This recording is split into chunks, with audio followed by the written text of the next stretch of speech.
Dear students, welcome to the gateway classes. और आज हम इंजीनियरिंग केमिस्ट्री में यूनिट 1 का लेक्चर नंबर 3 पढ़ेंगे। इस लेक्चर में जो हमारा आज का टारगेट रहेगा वो होगा लिक्विड क्रिस्टल। हम पढ़ेंगे लिक्विड क्रिस्टल्स क्या होते हैं, what are liquid crystals, then what are the essential characteristics of liquid crystals as well as the properties of liquid crystals. इसके बाद में आप देख सकते हैं हमें डील करना है क्लासिफिकेशन ऑफ लिक्विड क्रिस्टल्स के साथ में, एंड देन अलग अलग जो लिक्विड क्रिस्टल्स होते हैं, different types of liquid crystals, उनके कैरेक्टरिस्टिक्स क्या होते हैं, उनकी प्रॉपर्टीज क्या होती है, वो एक दूसरे से अलग अलग किस तरीके से हैं। और फिर हम लास्ट में पढ़ेंगे एप्लीकेशंस ऑफ लिक्विड क्रिस्टल्स। तो शुरू करते हैं। आप देख सकते हैं यहाँ पे लिक्विड क्रिस्टल के बारे में। शुरू करने से पहले मैं आपको थोड़ा सा आइडिया दे देती हूँ, जैसा कि आप इस टर्म से समझ पा रहे हैं लिक्विड क्रिस्टल्स। लिक्विड एक ऐसी स्टेट है मैटर की जो कि बहुत अच्छी तरीके से फ्लो करती है, उसके अपने कैरेक्टरिस्टिक्स हैं, और सबसे जो इंपॉर्टेंट कैरेक्टरिस्टिक है, जो पहचान है, वो ये है कि उसकी कोई शेप नहीं होती, वो बहुत आराम से फ्लो करता है। सॉलिड्स जो होते हैं, सॉलिड्स की बहुत डेफिनेट शेप होती है and they can not flow, they have a definite shape, definite volume and they can not flow. तो ये हमारी दो अलग अलग स्टेट्स ऑफ मैटर है। लेकिन जब हम बात करते हैं लिक्विड क्रिस्टल्स की, तो हम लिक्विड और क्रिस्टल दो चीजों को इकट्ठा करके बोल रहे हैं। क्रिस्टल जैसा आपने सुना है, क्रिस्टल्स यानी सॉलिड स्टेट। सॉलिड स्टेट में आपने पढ़ा होगा दो तरीके की क्रिस्टल्स, दो तरीके की स्टेट्स होती हैं, एमॉर्फस और क्रिस्टलाइन। इन दोनों का डिफरेंस भी आप जानते होंगे। एमॉर्फस सॉलिड्स जो होते हैं वो होते हैं जिनका की अरेंजमेंट जो है, जिनके अंदर जो मॉलिक्यूल्स या एटम्स की हम बात कर रहे हैं, तो वो बहुत ज्यादा डेफिनेट अरेंजमेंट नहीं है, वो बहुत अच्छी तरीके से अरेंज नहीं होते। जबकि जब हम क्रिस्टलाइन सॉलिड्स की बात करते हैं, हम क्रिस्टल्स की बात करते हैं, तो हम ऐसे सॉलिड्स की बात कर रहे हैं जिनमें की जो उनके कॉन्स्टिट्यूएंट्स हैं, जो एटम्स हैं, या जिस भी चीज के वो बने हैं, उनका अरेंजमेंट बहुत ही सिस्टमैटिक है, बहुत ही रेगुलराइज्ड है, उनको हम कहते हैं क्रिस्टल्स। तो यहाँ भी जब हम बात कर रहे हैं, we are dealing with liquid crystals. तो लिक्विड क्रिस्टल्स क्या होते हैं? वो स्टेट ऑफ मैटर जो कि लाई करेगी लिक्विड और सॉलिड के बीच में, इसीलिए इसको कहा गया है liquid and crystals, both combine together to form liquid crystals. यहाँ पे आप देख भी पा रहे हैं, ये एक ऐसी यूनिक स्टेट ऑफ मैटर है, this is a unique state of matter which has properties between those of conventional liquids and solid crystals। तो यहां बताया गया है कि ये एक ऐसी स्टेट ऑफ मैटर है जिसकी प्रॉपर्टीज जो हैं वो ना तो पूरी तरीके से लिक्विड को रिजेंबल करती हैं और ना ही पूरी तरीके से सॉलिड को रिजेंबल करती हैं। ये कहीं ना कहीं लिक्विड और सॉलिड के बीच में लाई करती हैं, और इनकी प्रॉपर्टीज जो हैं वो दोनों से ही थोड़ी थोड़ी रिजेंबलेंस रखती हैं। These compounds display properties of both solid state and liquid state। अब क्या प्रॉपर्टीज हैं, किस तरीके से ये रिजेम्बलेंस दिखाता है? जैसे कि अभी हमने देखा है कि लिक्विड्स क्या होते हैं, लिक्विड्स फ्लो कर सकते हैं, उनकी कोई शेप नहीं होती, और जबकि सॉलिड्स जो होते हैं उनकी अपनी अलग कैरेक्टरिस्टिक्स होती है, उनकी एक शेप होती है। तो यहाँ पे आप देखिए, दे मे फ्लो लाइक लिक्विड्स, यानी लिक्विड की तरीके से वो फ्लो कर सकते हैं, जबकि सॉलिड से रिजेम्बलेंस क्या है? They exhibit long range order in 1 or 2 dimensions like solids। तो सॉलिड्स की जब हम बात करते हैं, इनका क्या होता है कि इनमें लॉन्ग रेंज ऑर्डर होता है और तीनों ही डायमेंशंस में होता है। जैसे अभी हमने बात की थी कि सॉलिड्स जो है उनका एक बहुत रेगुलर पैटर्न होता है अरेंजमेंट का, और ये अरेंजमेंट जो है वो तीनों ही डायमेंशंस में पूरा एक ऑर्डर फॉलो करती है। लेकिन यहाँ पे आप देख पा रहे हैं कि लिक्विड क्रिस्टल्स जो है इनमें ऑर्डर तो है, लॉन्ग रेंज ऑर्डर है, लेकिन तीनों डायमेंशंस में नहीं होता, एनी 2 डायमेंशंस और एनी 1 डायमेंशन। तो ये सॉलिड को रिजेंबल करते हैं लेकिन पूरी तरीके से नहीं। They have long range order in 1 और 2 डायमेंशंस ओनली, लेकिन ये प्रॉपर्टी इनकी सॉलिड की तरीके की। They possess some positional order but with a lower degree of organization when compared to a crystalline solid। अभी हम आगे समझेंगे कि पोजिशनल ऑर्डर और ओरिएंटेशनल ऑर्डर, दो टर्म्स हम यूज करेंगे, इनका क्या मतलब है। पोजिशनल ऑर्डर समझना बहुत आसान है। पोजिशनल ऑर्डर का मतलब है कि जब भी हमारे कॉन्स्टिट्यूएंट्स का, जिसकी भी हम बात कर रहे हैं, चाहे हम सॉलिड की बात कर रहे हैं, चाहे हम लिक्विड क्रिस्टल्स की बात कर रहे हैं, तो इनके जो कॉन्स्टिट्यूएंट्स हैं, कॉन्स्टिट्यूएंट्स का मतलब क्या होता है? जिससे ये बने हैं, जो मॉलिक्यूल्स हैं या एटम्स हैं जो बना रहे हैं लिक्विड क्रिस्टल्स को या सॉलिड्स को, तो वो उनके कॉन्स्टिट्यूएंट्स कहे जाते हैं। तो ये जो कॉन्स्टिट्यूएंट्स हैं, अगर इनकी पोजीशन जो है वेल मैनेज्ड है, इनका पोजीशन फिक्स्ड है, तो हम कहते हैं कि इसमें पोजिशनल ऑर्डर है। अगर कोई भी चीज, कोई भी मॉलिक्यूल, कोई भी एटम कहीं भी रैंडमली अरेंज्ड है, तो हम कहते हैं कि यहाँ पे पोजिशनल ऑर्डर नहीं है। तो यहाँ हम देख सकते हैं कि ये जो लिक्विड क्रिस्टल्स है, इनमें क्या होता है, पोजिशनल ऑर्डर होता है, लेकिन वो थोड़ा लोअर डिग्री का होता है। पोजिशनली अरेंज्ड है लेकिन बहुत डेफिनेटली अरेंज नहीं है, थोड़ा थोड़ा हम देख सकते हैं कि हाँ पोजिशंस इसमें है। तो यहाँ पे हम देख रहे हैं they have a low degree of organization when compare to a crystalline solid. Again crystalline solid हमने शुरू में भी बात की है, क्रिस्टलाइन सॉलिड में पोजिशनल ऑर्डर बहुत वेल डिफाइंड होता है, सब बहुत अच्छी तरीके से अरेंजमेंट होती है। The liquid crystalline state is also known as mesomorphic state। तो यहाँ पे हमें ध्यान रखना है कि लिक्विड क्रिस्टल्स जो हैं उनको मीजोमॉर्फ्स भी कहा जाता है। कई बार एग्जाम में क्वेश्चंस जो हैं वो थोड़ा सा टिपिकल करके दे दिए जाते हैं, टिपिकल इन द सेंस कि टर्म्स जो हैं वो दूसरी यूज कर ली जाती हैं। तो यहाँ पे हमें याद रखना है कि लिक्विड क्रिस्टल्स को मीजोमॉर्फ्स भी कहा जाता है और लिक्विड क्रिस्टलाइन स्टेट को हम मीजोमॉर्फिक स्टेट भी कह सकते हैं। क्यों है ऐसा? क्योंकि ये जो है मीजोज टर्म जो है, मीजोज का मतलब होता है इंटरमीडिएट, मीजोज का मतलब होता है इंटरमीडिएट, इंटरमीडिएट मतलब कहीं ना कहीं दो चीजों की बीच की स्थिति। तो इसीलिए इसको कहा गया है मीजोमॉर्फिक स्टेट और लिक्विड क्रिस्टल्स को कहा गया है mesomorphs. And the liquid crystals are known as mesomorphs, या हम इसको मीजोफेज भी कह सकते हैं। तो यहाँ पे मीजोफेज हमने मेंशन किया हुआ है, लेकिन हम इनको मीजोमॉर्फ्स भी कह सकते हैं। ये मैंने यहाँ पे स्पेलिंग भी लिख के बता दी है, these are also known as mesomorphs. अब देखिए यहाँ पे हमने कंपैरिजन कर रखा है सॉलिड, लिक्विड और लिक्विड क्रिस्टल्स का, जिससे हम समझ सकें कि अभी जो हमने पढ़ा था वो एक्चुअली में है क्या। यहाँ आप देख पा रहे हैं कि ये हमारे सॉलिड के मॉलिक्यूल्स हैं, ये लिक्विड क्रिस्टल्स हैं और ये लिक्विड है। अब जिस पोजिशनल ऑर्डर की हम बात कर रहे थे, देखिए यहाँ पे सॉलिड्स में आप देख सकते हैं कि जो इनके कॉन्स्टिट्यूएंट्स हैं, एटम्स की बात करें या मॉलिक्यूल्स की बात करें, यहाँ पे आप ये ग्रीन कॉन्स्टिट्यूएंट्स देख सकते हैं, ये बहुत ही अच्छी तरीके से डेफिनेट पैटर्न में अरेंज्ड हैं। लिक्विड्स की अगर हम बात करें तो यहाँ पे आप देख सकते हैं एवरीथिंग इज रैंडमली डिस्ट्रीब्यूटेड, यहाँ पे कोई अरेंजमेंट नहीं है, कोई पैटर्न फॉलो नहीं हो रहा। जबकि लिक्विड क्रिस्टल्स में आप देख सकते हैं कि इनकी अरेंजमेंट इन दोनों के बीच की दिखती है। इसमें पोजिशनल ऑर्डर हमें दिख रहा है, यहाँ पे कॉन्स्टिट्यूएंट्स जो हैं वो एक पोजिशनल ऑर्डर फॉलो कर रहे हैं, लेकिन इस हद तक नहीं जिस हद तक की सॉलिड्स में पाया जाता है। यहाँ पे भी again there is a comparison between solid, liquid crystals and liquid. देखिए किस तरीके से यहाँ पे रैंडम अरेंजमेंट है, और यहाँ आप देख सकते हैं कि सारे जो कॉन्स्टिट्यूएंट्स हैं वो एक लेयर में सब वन अबव द अदर बहुत ही डेफिनेट पैटर्न में अरेंज्ड है।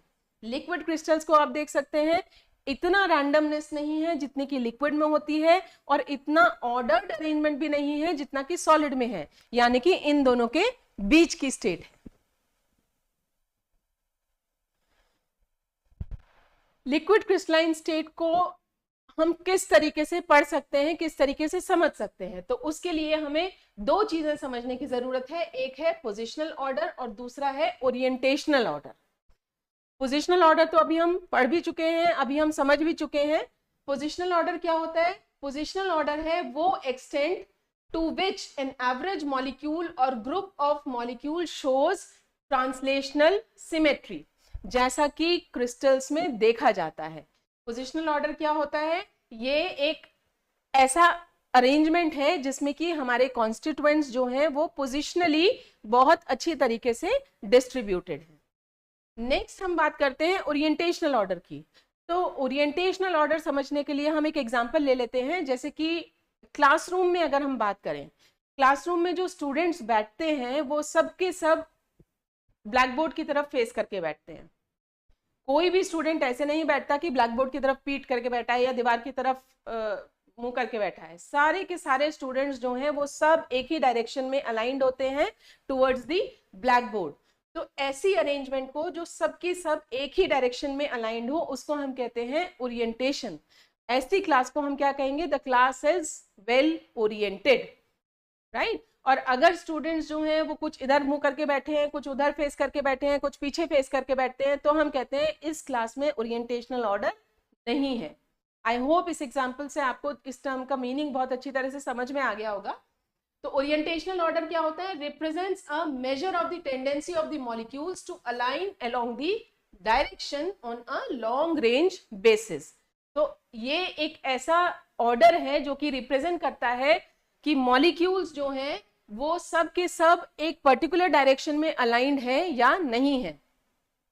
इन दोनों से हम पहचान करेंगे लिक्विड क्रिस्टल्स की। अब आगे मूव करने से पहले हम ये समझ लेते हैं कि जो हमारे लिक्विड क्रिस्टल्स होते हैं, अभी हमने देखा कि हमारे लिक्विड क्रिस्टल्स में पोजिशनल ऑर्डर कैसा होता है, लेकिन लॉन्ग रेंज ऑर्डर नहीं होता, और ऐसा भी हो सकता है कि कंप्लीटली मिसिंग हो। पोजिशनल ऑर्डर ऐसा भी हो सकता है कि कंप्लीटली मिसिंग हो, लेकिन हाँ, इन मॉलिक्यूल्स में ओरिएंटेशनल ऑर्डर आपको हमेशा देखने को मिलेगा। ठीक है, तो ये एक इनकी कैरेक्टरिस्टिक हो गई, एसेंशियल कैरेक्टरिस्टिक, कि इन मॉलिक्यूल्स के अंदर आपको ओरिएंटेशनल ऑर्डर हमेशा देखने को मिलेगा, यानी सारे के सारे मॉलिक्यूल्स जो हैं वो एक पर्टिकुलर डायरेक्शन में अलाइंड होंगे। यहाँ पे आप देख सकते हैं कि अगर ये मेरे मॉलिक्यूल्स हैं तो इसमें हमने एक ये एरो शो की है जिसको हमने लिखा हुआ है डायरेक्टर। डायरेक्टर इसको क्यों कह रहे हैं? समथिंग विच डायरेक्ट्स, जो कि डायरेक्शन देता है, तो उसको हम कहते हैं डायरेक्टर। तो सारे मॉलिक्यूल्स जो हैं वो इस डायरेक्शन में अलाइंड हैं, इसलिए हम इसको डायरेक्टर से रेफर करते हैं। या हम कह सकते हैं कि कुछ मॉलिक्यूल्स जो हैं वो हमारे इस डायरेक्टर से एक पर्टिकुलर एंगल बना के अलाइंड है, और एंगल कुछ भी हो सकता है। हमारे यहाँ पे हमने दिखाया कि ये थीटा एंगल है, जिससे कि ये मॉलिक्यूल्स जो हैं इस डायरेक्टर के साथ में अलाइंड है। ठीक है, तो हम देखेंगे कि सारे ही मॉलिक्यूल्स हमारे इस तरीके से नजर आएंगे। ये देखिए यहाँ पे डायरेक्शन ऑफ मॉलिक्यूलर डायरेक्टर, ये देखिए आप यहाँ पे, ये हमारा अगर हम मान के चलें दिस इज द डायरेक्टर, तो सारे मॉलिक्यूल्स आप देख रहे हैं these are very well oriented, सारे मॉलिक्यूल्स इस डायरेक्टर के साथ में अलाइंड हैं। नेक्स्ट बात करते हैं essential characteristics of liquid crystals. क्या वो सभी चीजें जो कि सॉलिड और लिक्विड के बीच की कैरेक्टरिस्टिक्स शो कर सकती हैं, क्या वो सभी लिक्विड क्रिस्टल्स हो सकती हैं? नहीं, हमें लिक्विड क्रिस्टल्स की कुछ ऐसे कैरेक्टरिस्टिक्स पता हैं या ऐसे एसेंशियल कैरेक्टरिस्टिक्स पता होने चाहिए जो कि हम कह सकते हैं कि ये उनकी पहचान है, या ये कैरेक्टरिस्टिक्स उन लिक्विड क्रिस्टल्स में होने जरूरी हैं, तभी वो लिक्विड क्रिस्टल्स कहलाएंगे।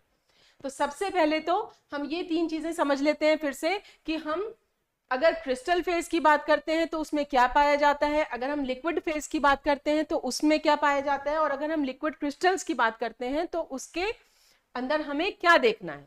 यहाँ आप देख सकते हैं कि अगर हमारे मॉलिक्यूल्स में, अगर हमारे किसी स्टेट ऑफ मैटर में पोजिशनल ऑर्डर भी है और ओरिएंटेशनल ऑर्डर भी है, दोनों ही चीजें बहुत वेल डिफाइंड हैं, तो उसको हम क्या कहते हैं? दिस इज सॉलिड स्टेट, या जिसको हम कहेंगे ये हमारा एक क्रिस्टल फेज है। लेकिन अगर हमारे मॉलिक्यूल्स में कोई पोजिशनल ऑर्डर नहीं है, कोई ओरिएंटेशनल ऑर्डर नहीं है, तो वो स्टेट क्या होती है? वो होती है लिक्विड स्टेट। ठीक है ना, वो स्टेट ऑफ मैटर जिसमें कि ना तो पोजिशनल ऑर्डर पाया जाता है ना ही ओरिएंटेशनल ऑर्डर पाया जाता है, उसको हम कह सकते हैं ये लिक्विड स्टेट है। यहाँ पे आप देख रहे हैं कि लिक्विड स्टेट को हमने आइसोट्रोपिक स्टेट या आइसोट्रोपिक फेज भी बोला है। इस टर्म का क्या मतलब होता है? आइसोट्रोपिक स्टेट वो स्टेट है जिसमें कि जो हमारा कंपाउंड है या जिसके बारे में स्टेट के बारे में हम बात कर रहे हैं, उसकी प्रॉपर्टीज जो हैं वो डायरेक्शन के साथ वैरी नहीं करती। It has the same properties in all the directions. जबकि नॉन आइसोट्रोपिक की अगर हम बात करेंगे स्टेट की, तो वो कौन सी होती है? जिसमें की प्रॉपर्टीज जो है changes when the direction is changed. ये हमारे सॉलिड जो होते हैं, जो क्रिस्टल फेज होता है, दिस इज नॉन आइसोट्रोपिक।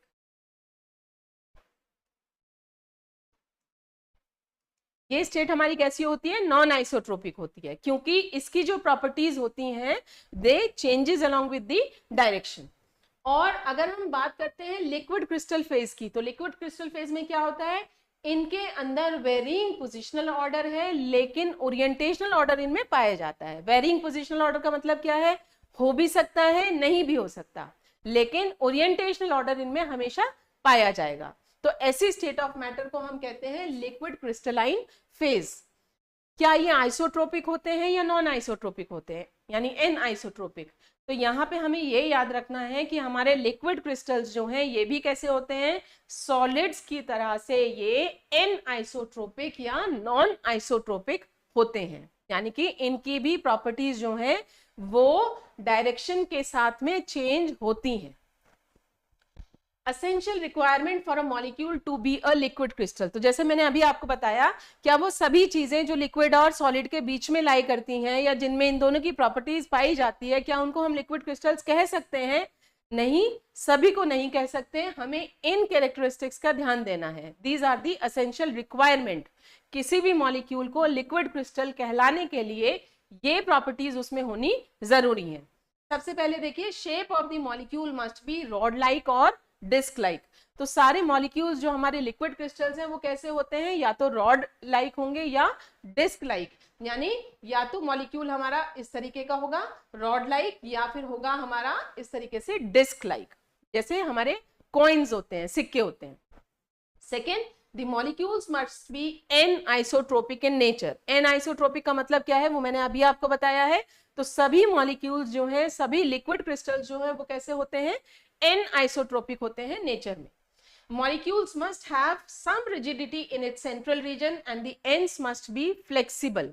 ये देखिए यहाँ पे एक again this is the point which tells कि लिक्विड क्रिस्टल्स जो है उनमें सॉलिड और लिक्विड दोनों प्रॉपर्टीज पाई जाती हैं। अगर मैं इस मॉलिक्यूल की बात करूं या मैं इस मॉलिक्यूल की बात करूं, यहाँ पे मैंने ये ड्रॉ करा अपना एक लिक्विड क्रिस्टल का मॉलिक्यूल, तो इसका जो सेंट्रल पार्ट है इसमें क्या पाया जाएगा, यहाँ पे रिजिडिटी मिलेगी देखने को। रिजिडिटी मतलब इसकी शेप फिक्स्ड है, ये रिजिड है, इसकी वजह से इसकी शेप होती है, एक पर्टिकुलर शेप होती है।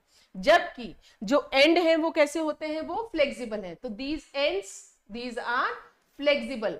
फ्लेक्सिबल मतलब ये रिजिड नहीं है, इसकी वजह से मॉलिक्यूल हमारा मूव कर पाता है। Molecules have strong dipole moment. तो ये मॉलिक्यूल्स कैसे होते हैं, ये पोलर मॉलिक्यूल्स होते हैं, इनमें बहुत स्ट्रॉन्ग डाइपोल मोमेंट देखने को मिलता है। ये तो थी हमारी कुछ एसेंशियल कैरेक्टरिस्टिक्स। अब हम बात करते हैं कॉमन प्रॉपर्टीज की, कि लिक्विड क्रिस्टल में कॉमन प्रॉपर्टीज क्या होती हैं। देखिए ये जो टॉपिक अभी हम पढ़ रहे हैं, this is very important topic, और ये करीब करीब आप अगर उठा के देखेंगे पिछले क्वेश्चन पेपर्स, तो ये हमेशा लॉन्ग क्वेश्चंस में पूछा गया है। One of the most important topic of unit 1। तो ये और लिखने के लिए भी पूरा कंप्लीट आता है, along with its properties, essential characteristics, किस तरीके की एप्लीकेशंस ये डिस्प्ले करता है, what are the classifications of liquid crystals। तो ये टॉपिक पता नहीं क्यों स्टूडेंट्स को थोड़ा सा टिपिकल लगता है, तो थोड़ा सा अगर आप यहाँ पे ध्यान दे के समझ लेंगे और तब आप इसको बहुत अच्छी तरीके से लिख पाएंगे। प्रॉपर्टीज ऑफ लिक्विड क्रिस्टल्स में देखिए, सबसे पहले the molecules are rod shaped और डिस्क शेप्ड, ये अभी हम डिस्कस कर चुके हैं। सेकंड देखिए, the liquids are anisotropic nature, again we have studied this property, अभी हमने पढ़ी थी। Assuming that the direction of preferred orientation in a liquid crystal is this. अगर हम एज्यूम करते हैं कि हमारे जो लिक्विड क्रिस्टल्स हैं वो सब के सब किसी एक पर्टिकुलर डायरेक्शन में अलाइंड है, जैसे हमने यहाँ पे एक एरो से शो किया है कि मान लीजिए सभी लिक्विड क्रिस्टल्स इस डायरेक्शन में अलाइंड है, तो this direction can be represented by an arrow. तो ये डायरेक्शन जो है हम एक एरो से रिप्रेजेंट कर सकते हैं, और उस एरो को हम कहते हैं director, director of the liquid crystals, and each molecule is oriented at some angle to the director। तो यहाँ पे हमें बताया जा रहा है कि डायरेक्टर क्या होता है, वो एक ऐसा एरो होता है जो कि हमें ये बताता है कि लिक्विड क्रिस्टल्स किस डायरेक्शन में अलाइंड हैं, और सारे के सारे मॉलिक्यूल्स जो हैं लिक्विड क्रिस्टल्स के, या तो वो इस डायरेक्टर के पैरेलली अलाइंड हो सकते हैं इस तरीके से, या फिर वो थोड़ा सा टिल्ट होके एक पर्टिकुलर एंगल बना के भी ओरिएंट हो सकते हैं। जैसे कि ये मॉलिक्यूल जो है हमारा, this is parallelly aligned with the director. लेकिन अगर मैं इस मॉलिक्यूल को ऐसे बनाती हूं, तो ये हम कह सकते हैं कि ये थोड़ा सा टिल्टेड है। नेक्स्ट देखिए, these molecules possess strong dipole moment, this is again one of the essential characteristic जो अभी हमने पढ़ा था. The liquid crystal molecules prefer to align parallel to each other. तो ये जितने भी लिक्विड क्रिस्टल्स हैं ये डायरेक्टर के साथ चाहे पैरेलली अलाइंड हो, चाहे कुछ पर्टिकुलर एंगल बना के अलाइंड हो, लेकिन एक दूसरे से ये हमेशा पैरेलल ही रहने की कोशिश करते हैं.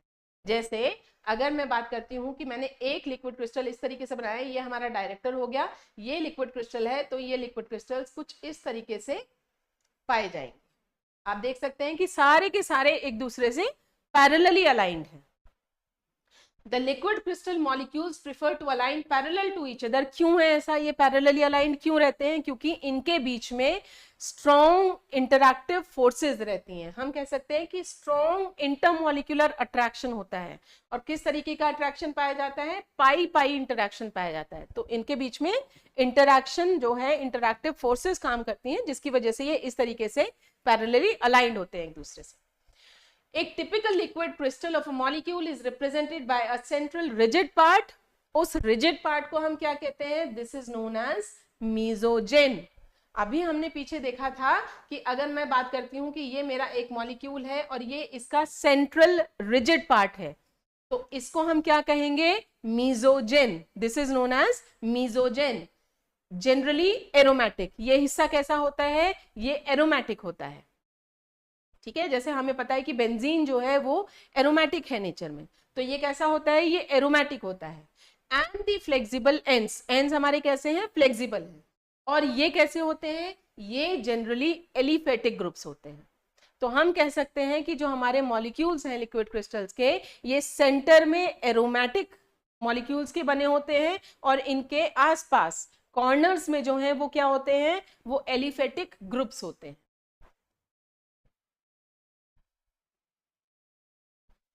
ये थी हमारी प्रॉपर्टीज ऑफ लिक्विड क्रिस्टल्स. अब आगे हम पढ़ने जा रहे हैं क्लासिफिकेशन ऑफ लिक्विड क्रिस्टल्स. यहाँ पे हमने एक चार्ट के थ्रू रिप्रेजेंट किया है कि लिक्विड क्रिस्टल्स किसके कितनी तरीके के होते हैं. जब आप एग्जाम में लिखें तभी भी मैं ये सजेस्ट करूंगी कि आप इस तरीके से एक पिक्टोरियल रिप्रेजेंटेशन जरूर दे दें, जिससे कि जो इवेलुएटर होता है उसे एक ही व्यू में समझ में आ जाता है कि हाँ, स्टूडेंट को सब चीजें बहुत अच्छी तरीके से पता है.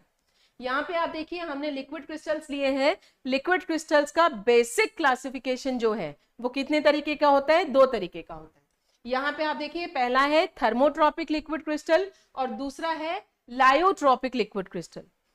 थर्मोट्रॉपिक लिक्विड क्रिस्टल जो है किससे बना है? थर्मो वर्ड से बना है. थर्मो का मतलब क्या है? Related to temperature.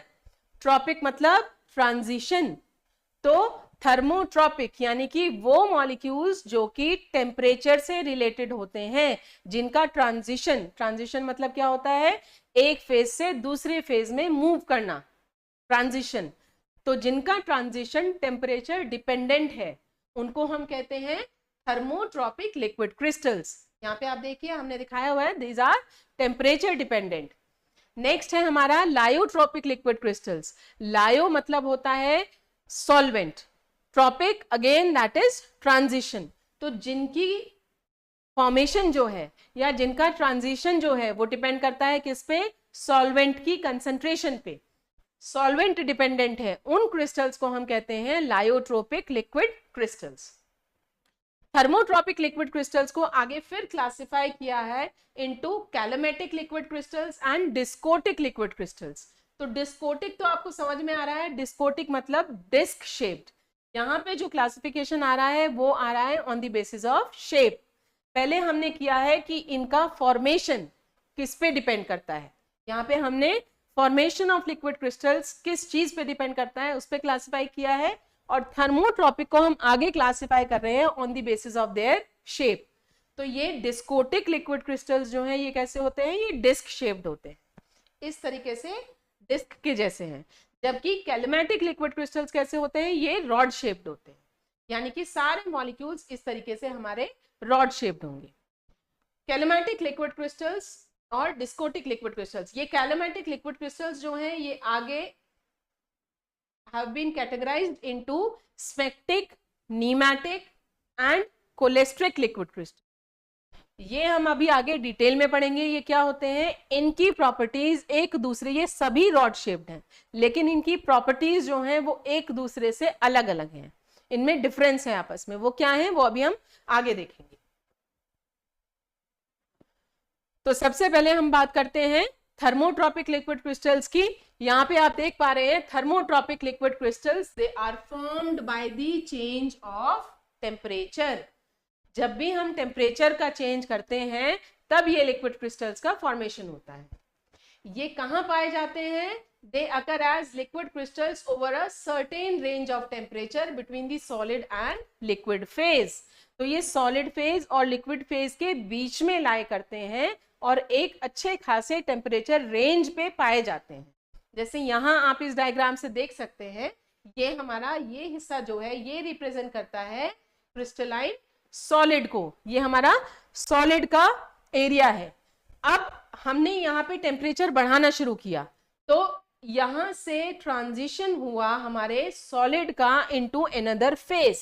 तो इस टेम्परेचर को हमने कहा ये मेल्टिंग टेम्परेचर है, यानी कि यहां से हमारा सॉलिड जो है वो मेल्ट होना शुरू हो गया।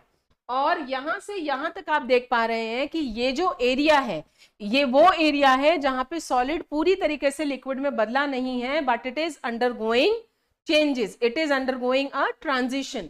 ये टेम्परेचर आप देख सकते हैं, this is known as clearing temperature, यानी कि यहाँ पे जो हमारा सॉलिड है वो पूरी तरीके से क्लियर लिक्विड में कन्वर्ट हो गया है, ये हमारा आइसोट्रोपिक लिक्विड बन गया। इधर से इधर मूव करते हुए हम टेम्परेचर बढ़ा रहे हैं। तो ये जो एरिया है यहाँ पे, इस एरिया को हम कहते हैं ये लिक्विड क्रिस्टल्स हैं, क्योंकि ये सॉलिड और लिक्विड के बीच में है। और बने कैसे हैं, जब हमने सॉलिड को हीट करना शुरू किया, जब हमने टेम्परेचर देना शुरू किया, वो मेल्ट होना शुरू हुआ। तो ये एक एरिया है जहां पे कि हमारा लिक्विड पूरी तरह से बना नहीं है और सॉलिड पूरी तरीके से मेल्ट हुआ नहीं है।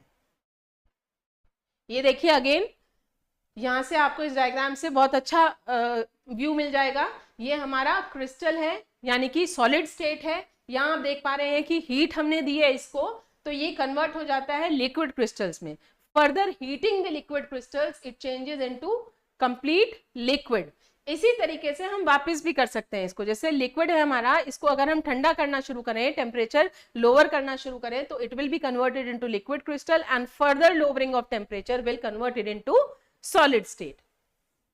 Thermotropic liquid crystals are further classified into calamatic liquid crystals. अभी हमने देखा था ये rod like होते हैं, elongated यानी कि थोड़ा सा लंबी शेप लिए हुए होते हैं, और डिस्कोटिक लिक्विड क्रिस्टल्स ये किस तरीके के होते हैं, डिस्क शेप के मॉलिक्यूल्स होते हैं।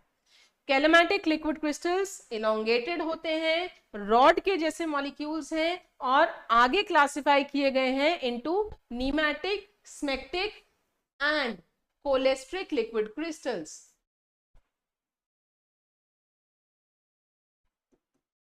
तो ये आगे तीन तरीके के होते हैं, कोलेस्ट्रिक, smectic and नीमैटिक।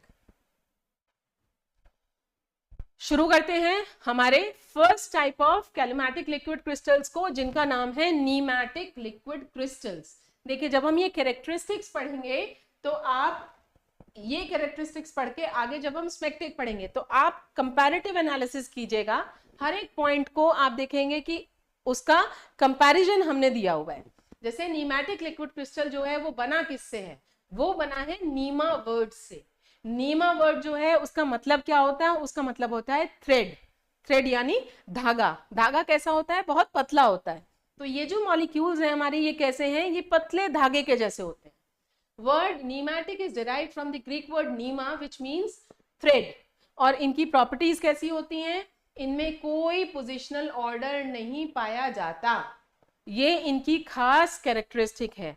Pneumatic liquid crystals में positional order all together absent है, लेकिन इनमें ओरिएंटेशनल ऑर्डर पाया जाता है। दूसरी देखिए, it is only crystal phase with no long transitional order. Again this is related to positional order।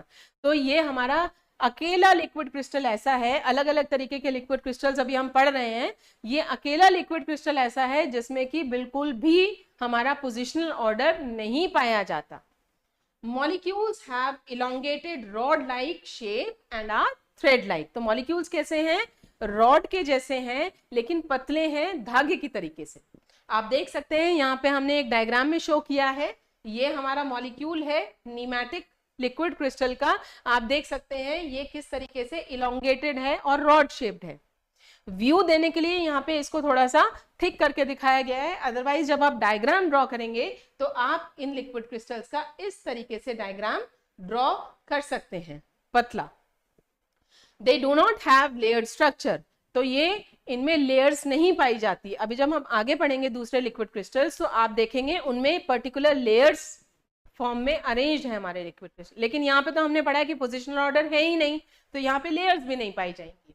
They do not have layered structure and they flow like normal liquids, बिल्कुल जैसे पानी बहता है बहुत अच्छी तरीके से, इसी तरीके से बिल्कुल नॉर्मल लिक्विड्स की तरह से ये फ्लो करते हैं। यानी कि इनकी विस्कोसिटी कैसी है, बहुत कम है, ठीक है ना। विस्कोसिटी जो है वो फ्लूइडिटी से इनवर्सली प्रोपोर्शनल होती है। विस्कोसिटी बहुत कम है तो फ्लूइडिटी यानी फ्लो करने की टेंडेंसी बहुत ज्यादा होगी। विस्कोसिटी जैसे जैसे बढ़ेगी फ्लूइडिटी हमारी वैसे वैसे कम होती चली जाएगी।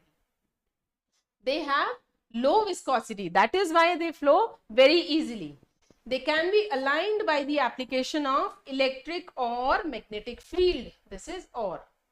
तो ये हमारे aligned नहीं है ना, aligned नहीं होते हैं, लेकिन जब भी हम कोई इलेक्ट्रिक फील्ड या कोई मैग्नेटिक फील्ड अप्लाई करते हैं तो ये सारे मॉलिक्यूल्स कैसे हो जाते हैं, पर्टिकुलर डायरेक्शन में अलाइन हो जाते हैं।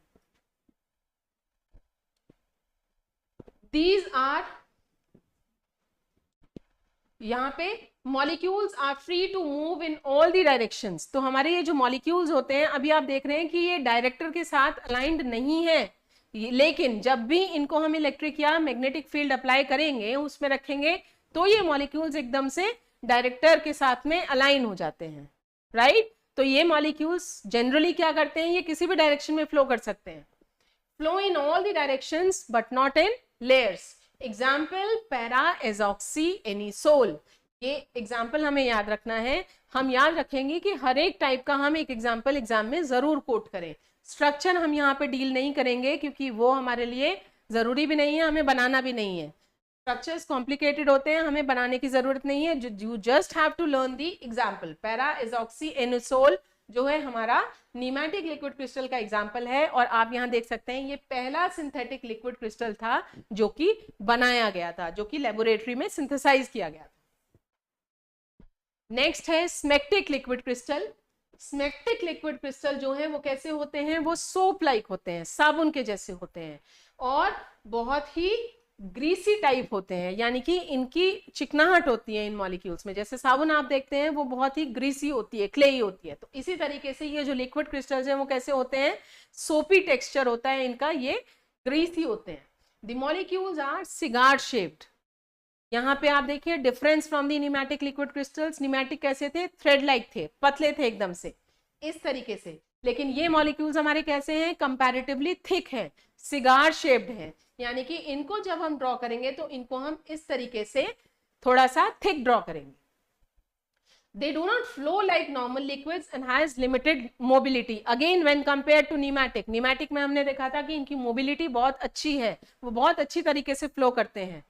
तो यहाँ पे ये कैसे हैं, ये इनकी मोबिलिटी बहुत ज्यादा अच्छी नहीं है, इनकी फ्लूइडिटी बहुत ज्यादा अच्छी नहीं है, और ये बहुत अच्छी तरीके से फ्लो नहीं कर पाते। इसका मतलब क्या हुआ, इनकी विस्कोसिटी कैसी होगी, ज्यादा होगी।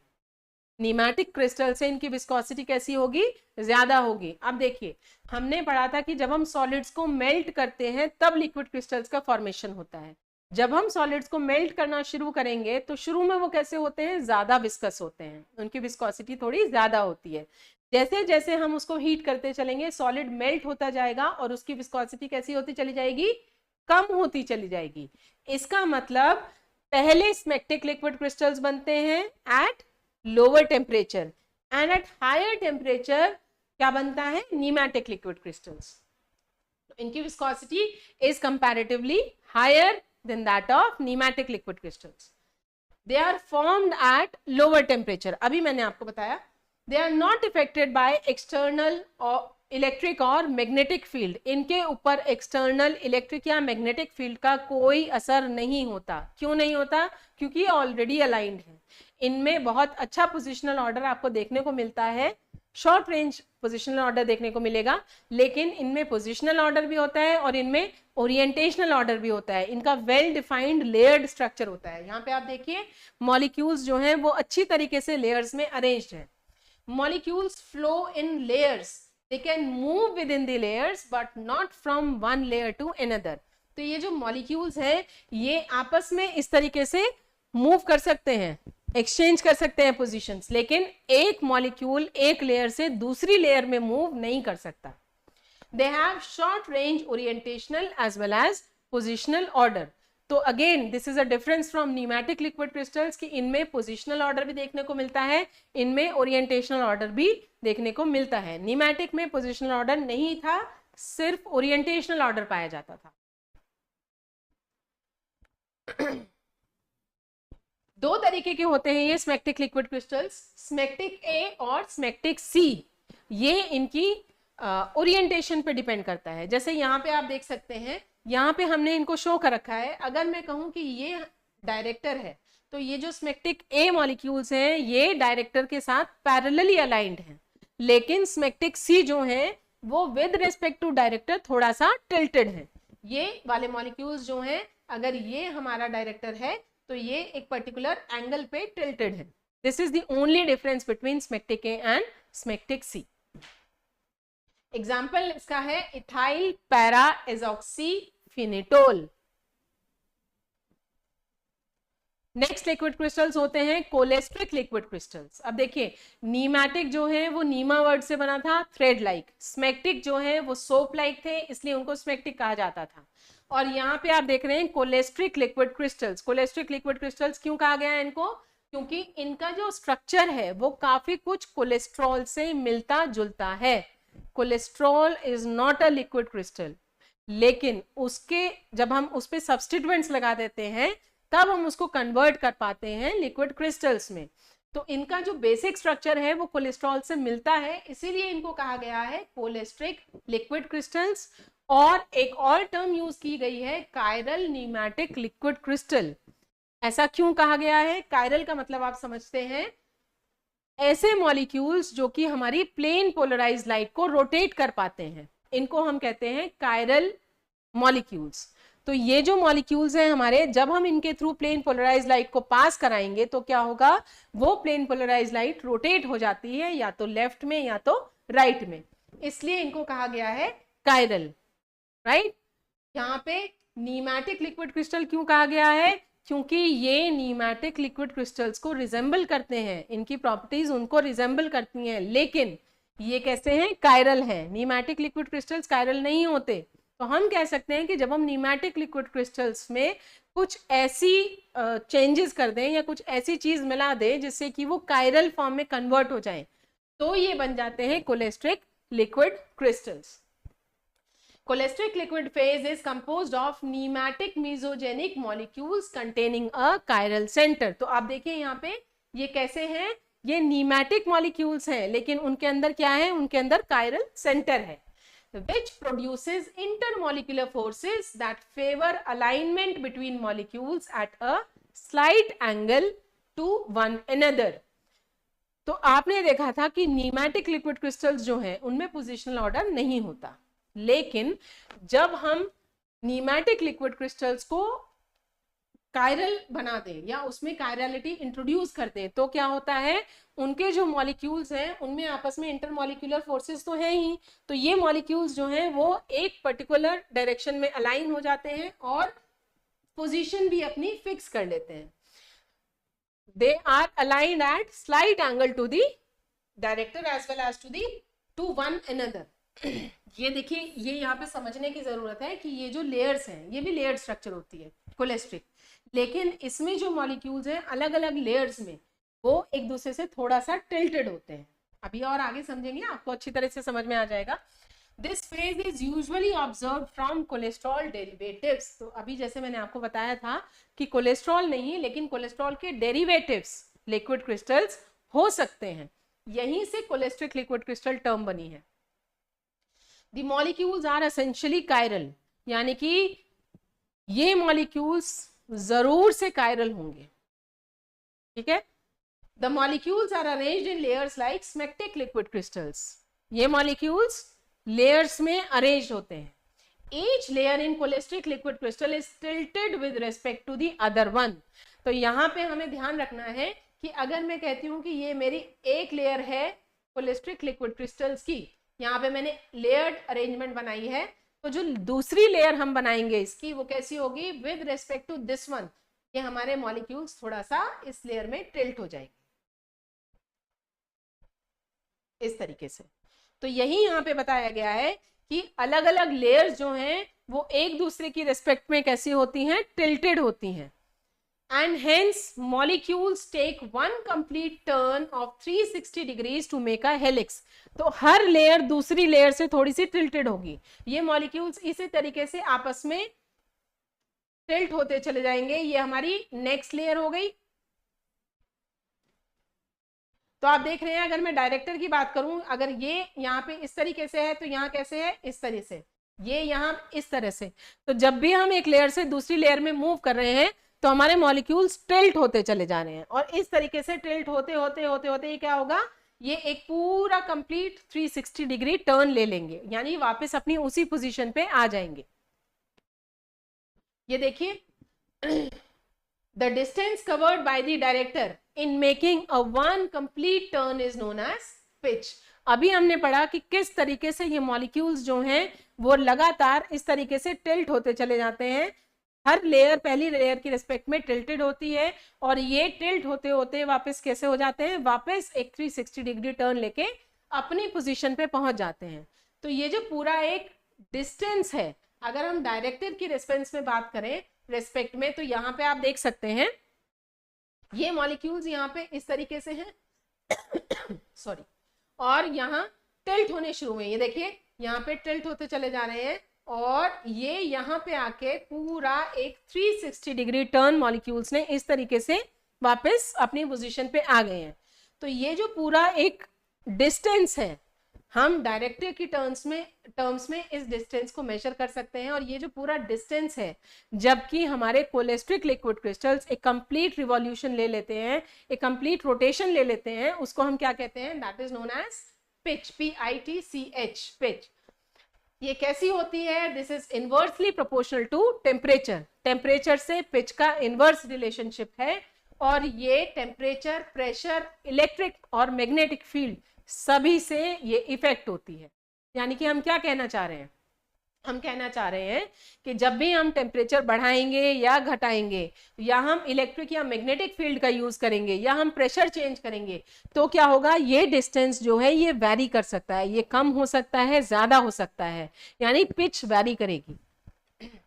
एग्जाम्पल क्या है इसके, cholesterol benzoate, this is the example of cholesteric liquid crystal. ये पहला लिक्विड क्रिस्टल था जो कि एग्जिस्टेंस में, यानी कि हमें मिला था या हमने आइडेंटिफाई किया था।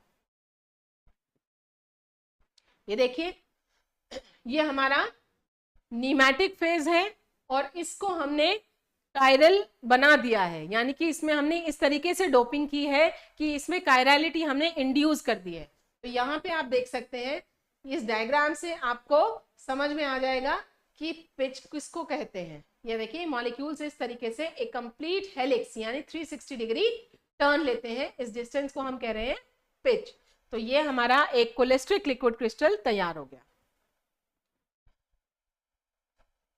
डिस्कोटिक लिक्विड क्रिस्टल्स क्या होते हैं, डिस्कोटिक लिक्विड क्रिस्टल्स हैं जिनकी शेप जो है वो डिस्क के जैसी होती है। These are essentially disc shape, और किसके बने होते हैं ये, aromatic core surrounded by flexible alkyl chains. जब हम रॉड शेप्ड मॉलिक्यूल्स की बात कर रहे थे इस तरीके से, तो हमने पढ़ा था कि सेंट्रल जो पार्ट होता है वो एरोमेटिक होता है, और कॉर्नर्स जो होते हैं वो एलिफेटिक ग्रुप्स के, फंक्शनल ग्रुप्स के बने होते हैं। अब क्योंकि हमारा मॉलिक्यूल जो है वो इस तरीके से डिस्क शेप्ड है, तो डिस्क शेप में क्या होगा, सेंट्रल कोर जो होगा यहाँ पे ये एरोमेटिक होगा, और कॉर्नर्स पे जो है ये हमारे एलिफेटिक ग्रुप्स पाए जाएंगे। Discotic mesogens are typically composed of aromatic core surrounded by flexible alkyl chains. तो ये एल्काइल चेन्स कैसी होंगी, ये फ्लेक्सिबल होंगी। Aromatic cores allow charge transfer in the stacking direction through the pi conjugation systems. ये जो एरोमेटिक कोर है हमारा एक मॉलिक्यूल का, तो ये क्या होता है, इसकी वजह से क्या होगा, इसकी वजह से हमारा चार्ज ट्रांसफर हो सकेगा। जैसे ऐसे ही बहुत सारे मॉलिक्यूल्स अगर एक दूसरे के ऊपर अरेंज कर दिए जाएं तो क्या होगा, एक मॉलिक्यूल से दूसरे मॉलिक्यूल में चार्ज ट्रांसफर हो सकेगा। जैसे आप देख सकते हैं बेंजीन में भी क्या होता है, एरोमेटिक है नेचर में और उसमें इलेक्ट्रॉन्स की मूवमेंट की वजह से चार्ज ट्रांसफर होता है। तो इसी तरीके से इसमें क्या होगा, जब हम बहुत सारे मॉलिक्यूल्स एक दूसरे के ऊपर इस तरीके से अरेंज कर देंगे तो यहाँ पे कोर से इलेक्ट्रॉन्स जो है, चार्ज जो है वो ट्रांसफर हो सकेगा। किस डायरेक्शन में, जिस भी डायरेक्शन में हमने मॉलिक्यूल्स को अरेंज किया है। स्टैकिंग डायरेक्शन मतलब क्या होती है कि जिस भी डायरेक्शन में हमने उनको अरेंज किया है।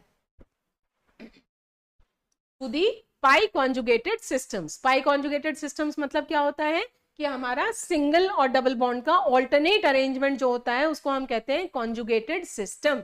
जैसे बेंजीन रिंग में जो आप देखते हैं वहां पे कॉन्जुगेटेड सिस्टम होता है। ये देखिए, ये डबल बॉन्ड है, ये फिर सिंगल बॉन्ड है, double bond, then again single bond, तो ये एक हमारा कॉन्जुगेटेड सिस्टम है। पाई बॉन्ड से कॉन्जुगेटेड सिस्टम हमारा बना हुआ है। The charge transfer allows the discotic liquid crystals to be electrically semi-conductive along the stacking direction। तो इसकी वजह से क्या होता है, चार्ज ट्रांसफर हो रहा है, इसका मतलब क्या है, हमारे डिस्कोटिक मॉलिक्यूल्स जो हैं वो कैसे होंगे, वो इलेक्ट्रिकली कंडक्टिव हो जाएंगे, यानी कि इलेक्ट्रिसिटी को कंडक्ट कर सकेंगे। किस डायरेक्शन में कर सकेंगे, जिस भी डायरेक्शन में हमने उनको अलाइन किया है, हमने उनको अरेंज किया है।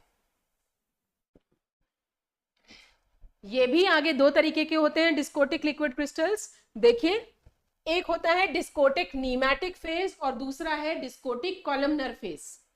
डिस्कोटिक नीमैटिक फेज और डिस्कोटिक कॉलमनर फेज कैसे हम डिफाइन कर सकते हैं। नीमैटिक में हमने पढ़ा था पोजिशनल ऑर्डर नहीं होता, और अगर हम कहते हैं कॉलम, कॉलम का मतलब क्या होता है, इस तरीके से अरेंजमेंट, ये जो होता है ये कॉलमनर अरेंजमेंट हो जाएगी, यानी एक के ऊपर एक, इस तरीके से एक पिलर जैसा, ये होते हैं कॉलम।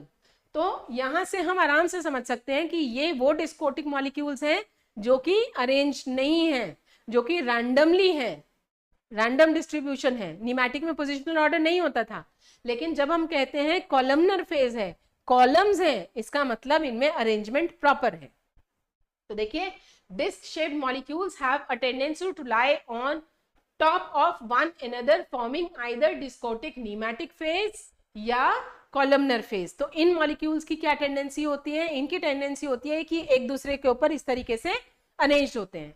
यहाँ आप देख सकते हैं कि यहाँ ये जो हिस्सा है इसमें कोई पर्टिकुलर अरेंजमेंट नहीं है, पोजिशंस फिक्स नहीं है, सब randomly one above the other arranged है। तो इसको हम कहते हैं डिस्कोटिक नीमैटिक।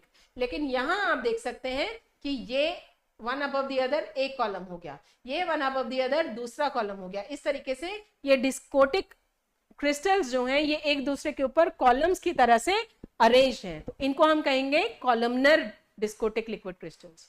ये देखिए, डिस्कोटिक नीमैटिक फेज कौन सा होगा, with disc oriented similar to that of nematic phase, that is not having positional order, लेकिन ओरिएंटेशनल ऑर्डर इनमें है। कॉलमनर फेजेस कौन से होते हैं, they have column like structure, यानी पोजीशन और ओरिएंटेशन दोनों देखने को मिलेगी। तो ये थे हमारे जितने भी अभी तक हमने पढ़े हैं, ये सब हमारे थर्मोट्रॉपिक लिक्विड क्रिस्टल्स थे। नेक्स्ट हम बात करते हैं लायोट्रोपिक लिक्विड क्रिस्टल्स की। तो लायोट्रोपिक लिक्विड क्रिस्टल्स, जैसा अभी हमने थोड़ी देर पहले डिस्कस किया था, ये वो लिक्विड क्रिस्टल्स हैं जिनका बनना डिपेंड करता है on the concentration of solvent. Solvent क्या होता है, आपने पढ़ा है सॉल्यूशन दो चीजों का बना होता है, सॉल्यूट और सॉल्वेंट।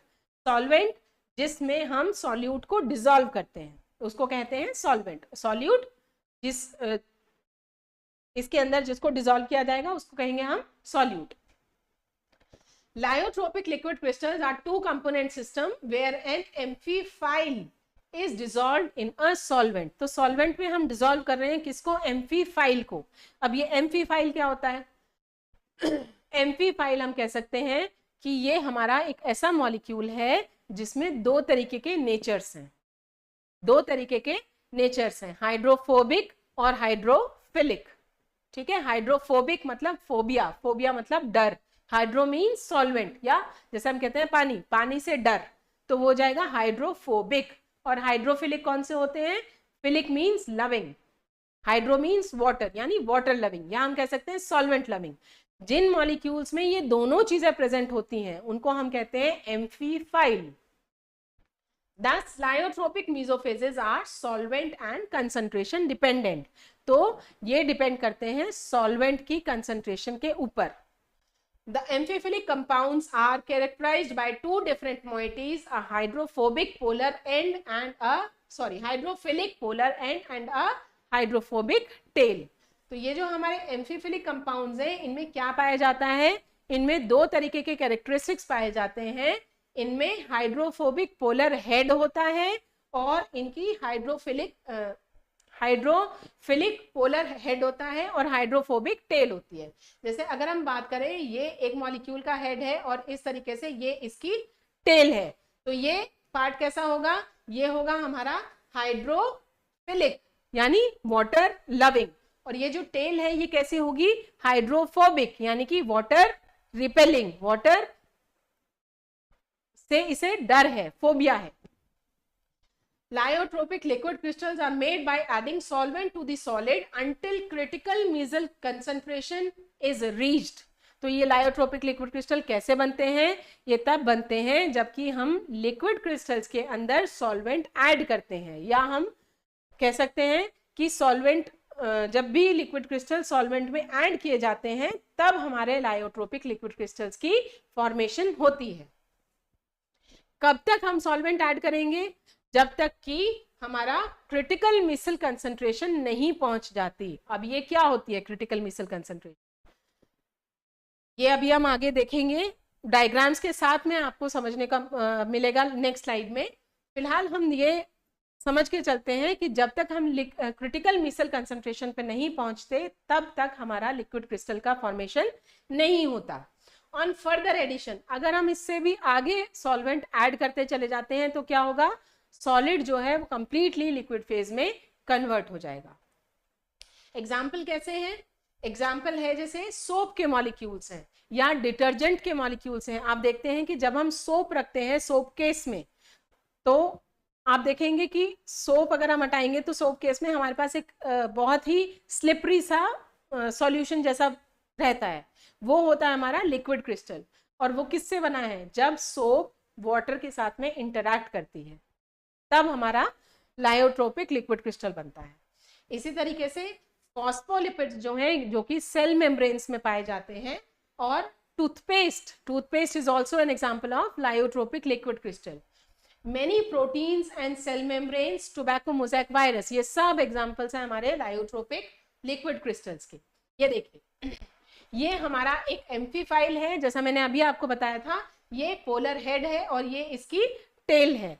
हेड जो है ये कैसा है? हाइड्रोफिलिक है, और टेल जो है ये कैसी है? हमारी हाइड्रोफोबिक है।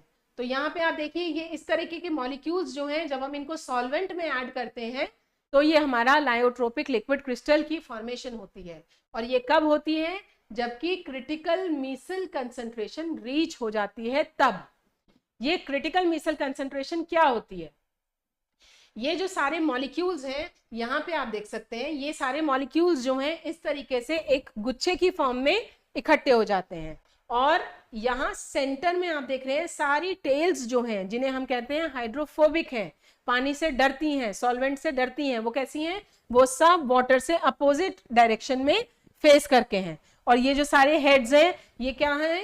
ये देखिए, ये वाले, ये सब यहाँ पे सब पानी है, वाटर है, तो ये सब वाटर फेसिंग है, ये सब वाटर में डिसॉल्व होने की तरीके से हैं। तो यहाँ पे आप देख सकते हैं कि ये एक पूरा एक हमारे पास क्लस्टर बन गया है, एक एग्लोमरेट बन गया है। इसको हम कहते हैं ये कंसंट्रेशन, जबकि हमारा इस तरीके का एक क्लस्टर फॉर्मेशन हो जाए, मिसल फॉर्मेशन हो जाए, इसको कहते हैं मिसल। तो वो कंसंट्रेशन सॉल्वेंट की जिससे कि इस तरीके का मिसल फॉर्मेशन हो जाए उसको हम कहते हैं क्रिटिकल मिसल कंसंट्रेशन। ये देखिए यहाँ पे वाटर में अलग अलग मिसल्स फॉर्मेशन हो रही है। यहाँ पे ये एक्सप्लेन किया गया है कि एम्फीफाइल क्या होता है। This is the head that is polar यानी कि Na विद पॉजिटिव चार्ज, और ये जो है हमारा हाइड्रोफिलिक ग्रुप है, वाटर लविंग ग्रुप है, और ये हमारी हाइड्रोफोबिक टेल है यानी कि वाटर हेटिंग टेल है। ये हाइड्रोकार्बन चेन हो गई। तो ये हमारा डिटर्जेंट या सोप का जो मॉलिक्यूल होता है हमारा वो कुछ इस तरीके का होता है। अगर आपको याद हो, आपने 11th-12th में क्लींजिंग एक्शन ऑफ सोप पढ़ा भी होगा, वहां पे आपने ये टर्म भी सुनी होगी क्रिटिकल मिसल कंसंट्रेशन, ये भी पढ़ा होगा कि मिसल क्या होते हैं। एग्जैक्टली वही चीज हमें यहाँ पे समझनी है। लिक्विड क्रिस्टल्स के एप्लीकेशंस क्या होते हैं? These are the applications of liquid crystals. Liquid crystals are used for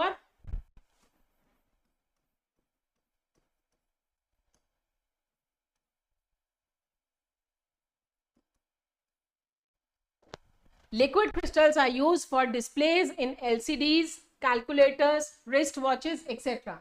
आप जैसे घर पे LCD का मतलब क्या होता है? Liquid crystal display. तो ये LCDs क्या होती हैं? ये लिक्विड क्रिस्टल की बनी होती हैं। आपकी जो वॉचेस होती हैं जो डिस्प्ले करती हैं वो भी क्या है? वो भी उनके अंदर लिक्विड क्रिस्टल्स हैं। कैलकुलेटर्स, रिस्ट वॉचेस, ये सब लिक्विड क्रिस्टल्स होते हैं। They have medical applications like localized drug delivery. तो मेडिकल फील्ड में इनका क्या एप्लीकेशन है? ये यूज किए जाते हैं लोकलाइज्ड या टारगेटेड ड्रग डिलीवरी के लिए। क्या मतलब है इसका? लोकलाइज्ड या टारगेटेड ड्रग डिलीवरी यानी ड्रग्स जो हैं वो उसी साइट पे जाके रिलीज की जाए जहां पे उनकी जरूरत है, at that particular area. To detect radiations and pollutants in atmosphere. तो ये पॉल्यूशन डिटेक्ट करने के काम में भी आ सकते हैं। These are used in non destructive testing. Non destructive testing का मतलब क्या है? जहां पे कि हमारा जो मॉलिक्यूल्स हैं वो खराब नहीं होते, वो आफ्टर टेस्टिंग भी हम उनको वापस से ले सकते हैं, वापस से पा सकते हैं विदाउट एनी डिस्ट्रक्शन। तो नॉन डिस्ट्रक्टिव टेस्टिंग में इनको यूज किया जाता है। Cholesteric liquid crystals are used in coloured thermometers. Coloured thermometers में इनको कैसे यूज किया जाता है? कोलेस्ट्रिक लिक्विड क्रिस्टल्स में आपने पढ़ा था कि पिच होती है एक, जो कि एक डिस्टेंस होता है जहां पे हमारे कोलेस्ट्रिक लिक्विड क्रिस्टल्स एक कंप्लीट टर्न लेते हैं।